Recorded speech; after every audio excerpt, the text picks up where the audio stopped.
Shalom Bapak Ibu. Bangsa-bangsa bergerak, tetapi Tuhan lebih berdaulat Bapak Ibu. Bapak Ibu dan saudara-saudara yang terkasih, sejarah dunia sering tampak seperti gelombang yang saling bertabrakan ya. Bangsa-bangsa bangkit, kerajaan-kerajaan jatuh, perjanjian dibuat, perang meletus. Namun di balik semua itu, Alkitab berkata, Yang Maha Tinggi berkuasa atas kerajaan manusia. Daniel 4:32. Apa yang terjadi hari ini di Timur Tengah, Bapak Ibu? Ketegangan antara Israel dan Iran bukan sekedar berita politik. Bagi banyak orang percaya, itu seperti gema dari sebuah nubuatan kuno yang ditulis ribuan tahun yang lalu. Tetapi sebelum kita berbicara tentang akhir zaman, kita harus terlebih dahulu berjalan melalui jalan sejarah Alkitab, Bapak Ibu. Nah, Persia di dalam Alkitab dari sahabat menjadi musuh nubuat ini ya. Iran modern dulu dikenal sebagai Persia. Persia bukan bangsa asing di dalam Alkitab. Justru Persia pernah menjadi alat Tuhan untuk memberkati Israel, Bapak Ibu. Ingat seorang raja besar, Cyrus the Great ya.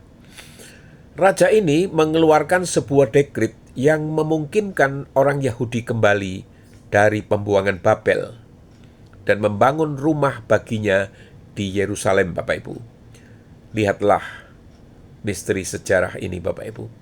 Bangsa Persia pernah menjadi tangan Tuhan untuk memulihkan Israel.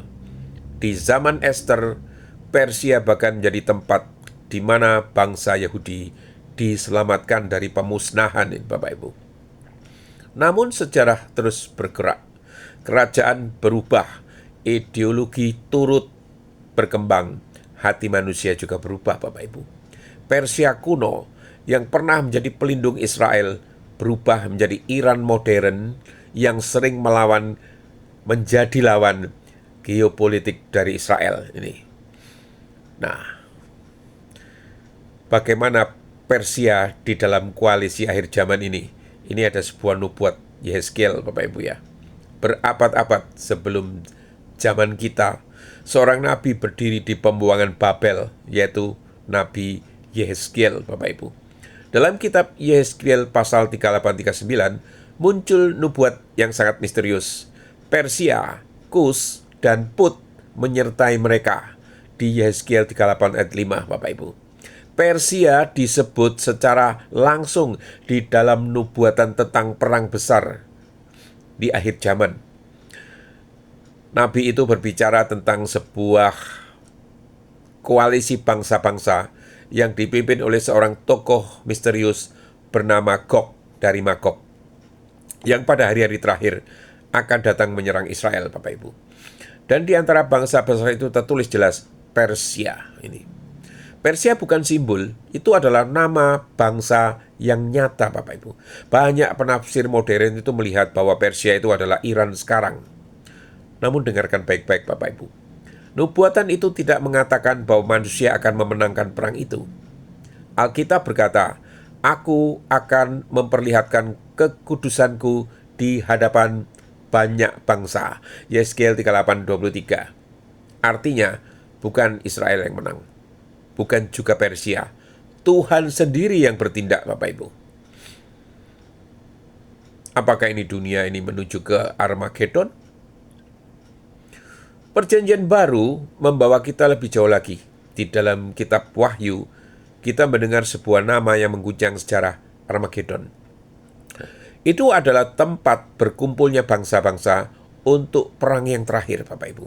Penulis kitab Wahyu adalah Rasul Yohanes.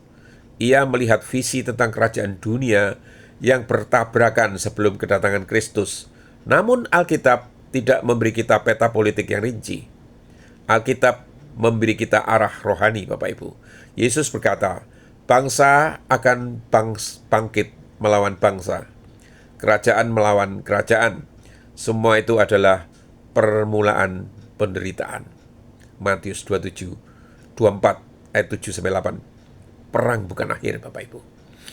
Perang adalah tanda kelahiran zaman baru ini. Apakah konflik Israel-Iran sekarang itu adalah akhir zaman? Pertanyaan ini sering muncul. Apakah ini perang Gog dan Magog? Jawabannya harus jujur. Tidak ada orang yang tahu dengan pasti. Beberapa penafsir melihat kesamaan antara nubuatan Yehezkiel dan aliansi politik modern di Timur Tengah ini. Tetapi Alkitab memperingatkan kita untuk tidak menetapkan tanggal atau spekulasi berlebihan. Yesus berkata, tentang hari dan saat itu tidak seorang pun yang tahu.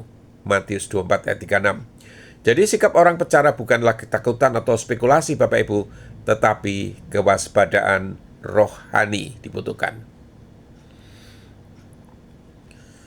Bapak Ibu dan saudara-saudari yang terkasih, dunia mungkin sedang bergerak menuju sesuatu yang besar.